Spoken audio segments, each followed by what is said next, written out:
상품님이 이제 새로운 사업자를 진행을 해주시고 계시잖아요. 저희 구매대행업은 하나의 사업자로만 진행을 시작을 해주시다가도 나중에 이제 오픈 마켓마다 그 상품을 올릴 수 있는 그 상품 업로딩 수량이 제한이 있어요. 어느 정도 일정 수준을 넘어갈 경우에는 저희가 똑같은 사업자를 새로 사업자 등록을 하시면서 새로운 점포를 개발한다고 보면 되는데요. 그래서 상품님이 컨텐츠를 담기 위해서 과연 처음부터 시작을 해서 어느 정도 업로딩을 해야지만 매출이 일어날 수 있는지를 저희가 데이터를 기록을 해놨어요. 이번 새로운 사업자를 언제쯤 개설을 하셨었죠? 제가 사업자를 개설한 거는 2달이 조금 더 된 것 같고요. 네. 이 정상적인 등록을 다 마치고 상품을 업로딩하기는 한 2달 정도 된 것 같아요. 그러면은 이제 업로딩을 한 기간은 정확히 따지면 며칠 정도 되셨죠? 대략적으로 한 40일 정도라고 생각하시면 될 것 같아요. 왜냐면 주말에는 따로 올리지 않고 평일에만 시간을 조금씩 내서 진행을 해봤거든요. 그러면 주 5일로 해주신 거네요. 네, 거의 주 5일로 그러면 주 5일 동안에 대략적으로 하루에 업로딩 해주신 양이 얼마나 되실까요? 하루에 20개에서 30개 정도로 업로딩을 한 것 같아요. 20개에서 30개. 네.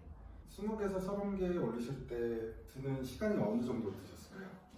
이제 한 개를 올릴 때 빠를 때는 한 1분 안에도 올리고 뭐 오래 걸릴 때는 한 5분 정도 걸린다고 치면은 한 3분 정도로 잡으면 될 것 같아요. 그렇죠. 그러면 하루에 약 90분의 업로딩 시간이 계셔. 저희가 또 상품을 업로딩 하려면 또 소싱도 따로 해야 되잖아요. 네. 그럼 소싱 시간까지 하면은 대략 하루에 한 2~3시간 정도 업무를 보신 걸로 보면 될 것 같은데, 그럼 다시 정리를 해보면은 저희가 새로운 사업자에서 약 40일 동안 처음부터 시작을 했는데 하루에 투자 시간은 2시간에서 3시간 정도고, 그리고 다 올라간 상품이 대략적으로 약 1000개 정도 되셨죠? 네, 1000개 정도 지금 올라가 있어요. 네. 그래서 가장 중요한 거는 지금 구매대행 처음부터 시작을 해서 약 40일이 지났을 때 과연 매출이 얼마나 발생을 하는지 저희가 한번 체크를 해볼게요. 그죠. 제일 궁금해 하실 것 같아요. 맞아요. 그래서 결론적으로 매출이 얼마가 나오셨죠? 결론적으로 보면은 매출이 450만 원 정도 발생한 걸로 확인됩니다. 40일 차에 누적 매출이 네. 450 정도 되셨고, 그러면 저희가 마진율 이제 계산을 한번 해주신 다음에 제가 마진율을 한 40% 정도로 봤거든요. 네. 그래서 한 순수익은 한 180만 원 정도. 180만 원 정도. 마진율이 순수하네요. 네, 구매대행 같은 경우는 마진을 적당히 붙여도 되고, 그다음에 또 이제 중국 제품이다 보니까 저렴하게 들여오잖아요. 맞아요. 그래서 충분한 마진을 봐도 이제 합리적인 가격에서 구매자는 구매를 하실 수 있고, 저희 판매자는 합리적인 가격에서 판매를 할 수 있는 것 같아요. 그래서 제가 이거 보면서 이 내용에서도 중요하다고 생각이 드는 게, 초보 셀러분들이 이제 상품을 파실 때 가격을 굉장히 고민을 많이 하세요. 그래서 보통 소싱을 하고 업로딩을 하는 거 이외에도 다른 판매자들이 얼마에 팔고 있는지를 따로 또 시장 조사까지 하시는 분들이 있어요. 좀 꼼꼼하신 분들. 근데 저는 항상 그런 분들한테는 그럴 필요 없다고 얘기를 드려요. 그렇죠. 네. 왜냐면 일반적으로는 이제 다른 시장가가 어느 정도 형성돼 있으니까 나도 맞춰야겠다라는 생각이 들 수는 있지만, 그렇죠. 그래도 이제 저희가 이렇게 하나씩 하다 보면은 끝이 없거든요. 맞아요. 그래서 저희는 이제 시간과의 싸움이기 때문에 전업으로 해서 시간이 무한정 있는 것도 아니고, 전업으로 하더라도 이제 제품을 더 많이 올리는 게 훨씬 더 효율적이기 때문에 그렇죠. 가격 경쟁을 하기보다도 좀 더 다양한 아이템을 찾아서 좀 더 많이 올리는 게 좋은 것 같아요. 그게 정답인 것 같아요. 네. 그래서 가격을 별 생각을 안 하고 본인이 정해둔 기준에 따라서 마진율을 정해서 기계처럼 이제 업로딩이 진행이 된 거죠. 그죠. 그래서 어떻게 보면은 처음부터 성실히 진행을 하루에 20개에서 30개 정도 업로딩을 해주셨던 초보 셀러분들이 이거를 보시게 된다면 대략적으로 좀 비교가 가능할 것 같아요. 그래서 40일 정도 됐을 때 결론적으로 매출이 약 450만 원 정도 발생을 하셨고, 그다음에 수익률로 따지면 누적 순익 저희가 180만 원 정도로 볼 수 있을 것 같아요. 그런 다음에 반품권은 혹시 있으셨나요? 지금 현재까지 반품권은 없고, 그 중국에서 물건을 샀는데 지금 품절돼서 안 오는 경우가 있잖아요. 그렇죠. 그런 경우가 지금 6건이 있어서 취소가 6건이 지금 발생했습니다. 저희가 소싱할 땐 몰랐지만 상품 업로딩하고 판매가 이루어져서 발주를 넣었더니 재고가 없어서 어쩔 수 없이 취소된 건이 한 6건 있으시다고. 네, 6건 정도 있습니다. 이제 궁금해 하실 만한 부분 중에 또 다른 게 어떤 상품을 올렸는지를 저희가 좀 봐야 되잖아요. 네. 그래서 카테고리를 어떻게 선택을 하셨고, 그리고 어떤 상품군들을 올리셨는지 한번 얘기해 주시면. 초보분들이 가장 많이 하는 실수가 자기가 좀 관심 있어 하고 자기가 좀 잘 아는 부분의 카테고리에서 있는 제품들을 판매하려는 경향이 있거든요. 맞아요.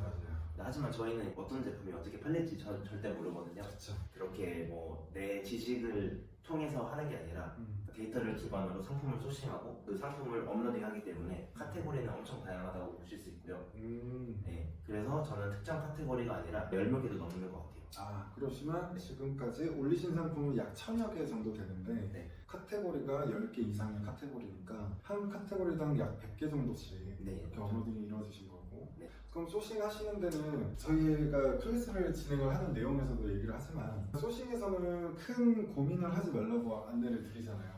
네, 맞죠. 어떤 특정 카테고리를 찾기 위해서 하루에 몇 시간씩 투자를 한다거나 이런 소싱이 아니라 연관 검색어와 통해서 정확히 팔릴 수 있는 중소형 키워드를 정확히 찾는 게 가장 중요할 것 같고요. 석규님이 새로운 사업부에서 진행을 해주셨던 것처럼 이제 10개가 넘는 카테고리 안에서 상품을 꾸준히 업로딩을 해주시기만 하면은 무난하게 이제 매출은 약 450 정도. 그리고 많은 분들이 저는 많이 해봤으니까 매출이 나오는 게 아니냐 이렇게 생각을 하실 수도 있지만 저도 제로 베이스에서 시작한다는 생각으로 가르쳐드리는 그 소싱 방법을 통해서만 소싱을 하고 제품을 업로딩을 했거든요. 가장 중요한 거는 똑같은 업무를 하더라도 딱 정확한 원칙을 정해가지고 소싱을 하시고 정확한 원칙에 따라서 키워드를 뽑아내는 게 가장 중요한 것 같아요. 왜냐면 이게 원칙이 없으면은 이렇게도 해보고 저렇게도 해보다가 안 팔리면 이제 포기하게 되는 경우가 되게 많거든요. 그렇죠.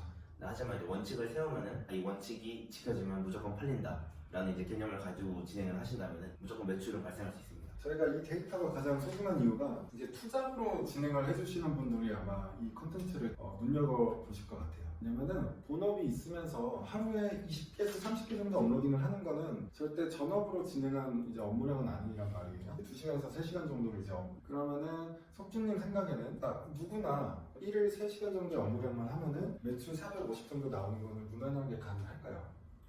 네, 제가 생각할 때 이게 가장 초보자분들이 어려워하시는 거는 매출이 과연 나올 거에 대한 의문이거든요. 그렇죠. 실질적으로 진짜 해보는 과정을 통해서 검증을 했기 때문에 3시간씩 이제 충분한 시간을 가지고 천천히 따라와 주시면 충분히 매출은 일으킬 수 있다고 생각합니다. 그리고 저희가 이제 약 40일 차에서 컨텐츠를 담았잖아요. 지금은 1000개 정도밖에 업로딩이 되어 있지 않은 상황이긴 하지만 그리고 40일 자체가 워낙 초기 단계이기 때문에 평균을 내는 것도 좀 의미가 없긴 해요. 그래서 저희가 다음부터 계속해서 기록하는 컨텐츠는 한 3달 차 넘어갔을 때도 한번 봐야 될 것 같고 네. 그리고 또 업로딩량이 5000개가 넘어가면서부터는 매출이 급격하게 오르는 시기잖아요. 네네. 그래서 그때 컨텐츠도 아마 저희가 좀 나누면서 주기적으로 이 컨텐츠는 좀 남기는 게 좋을 것 같아요. 네, 이제 이렇게 하면은 진짜 된다라는 걸 이제 보여드릴 수도 있고 정확히 이제 매출이 일어날 수 있겠구나라는 데이터를 얻을 수 있기 때문에 좀 소중한 정보인 것 같고 저도 이제 꾸준히 한 이 정도 페이스를 유지하면서 한번 진행을 한번 해보도록 하겠습니다. 저희가 대략 주요 마켓을 8개 점을 운영을 하고 있잖아요. 네. 그러면은 이루어진 지금 매출이 비중이 스마트 스토어 그리고 쿠팡 그리고 나머지 마켓들이 비중이 어느 정도 매출이 일어나셨을까요? 거의 스마트 스토어가 한 20%, 그 다음에 쿠팡이 한 30%. 맞아, 쿠팡이 많죠. 네, 쿠팡은 좀 많은 것 같아요. 그리고 나머지가 이제 50% 정도를 차지했던 것 같아요. 나머지 뭐를 다 합쳐서. 네, 나머지 뭐를 다 합쳐서 50% 정도. 네. 그래서 제가 또 드리고 싶은 얘기가 구매 대행 시작하겠다는 분들 보시면은 스마트 스토어만 하시는 분들 많아요. 아니면 쿠팡만 하신다거나. 그래서 제가 나머지 몰들을 무시하면 안 되는 이유를 제가 얘기를 많이 드리는데 분명히 이제 개별적인 마켓에서의 그 매출 비중은 적죠. 네, 적죠. 마켓들이 다 합치면은 6개 오픈 마켓이 되다 보니까 이 하나하나 일어나는 그 매출들을 합치면은 네이버를 넘어서는 매출이 되고 쿠팡을 넘어서는 매출이 되잖아요. 네. 이제 맨 처음에 한 가지 몰에서만 판매를 이뤄주시는 것보다는 시작함에 동시에 주요 마켓을 모두 다 입점을 해주신 다음에 이제 모든 마켓에서 동일한 상품을 이제 깔아주는 게 가장 중요한 것 같아요. 실제로 저도 이제 국내 위탁도 해봤잖아요. 저도 처음이라서 네이버만 중심적으로 했거든요. 제가 다른 마켓에 저희 제품들을 다 올리기 시작했어요. 그래서 매출이 거의 한 3배 이상 증가를 한 것 같아요. 그쵸. 이제 스마트 스토어가 20-30% 정도 나오니까 네. 나머지까지 다 하면 한 3배 정도. 여러 채널에 올리는 게 진짜 중요하다고 생각합니다. 저희가 오늘은 40일을 기점으로 해서 매출이랑 순위를 한번 중간 점검을 해봤고 다음번에는 저희가 한 약 2달 차가 넘어갔을 때 초기 셀러분들이 구매 대행을 시작해 주신 지 약 2달, 3달 차가 됐을 때 어느 정도 매출이 일어나는지를 제가 한번 체크를 해보도록 하겠습니다.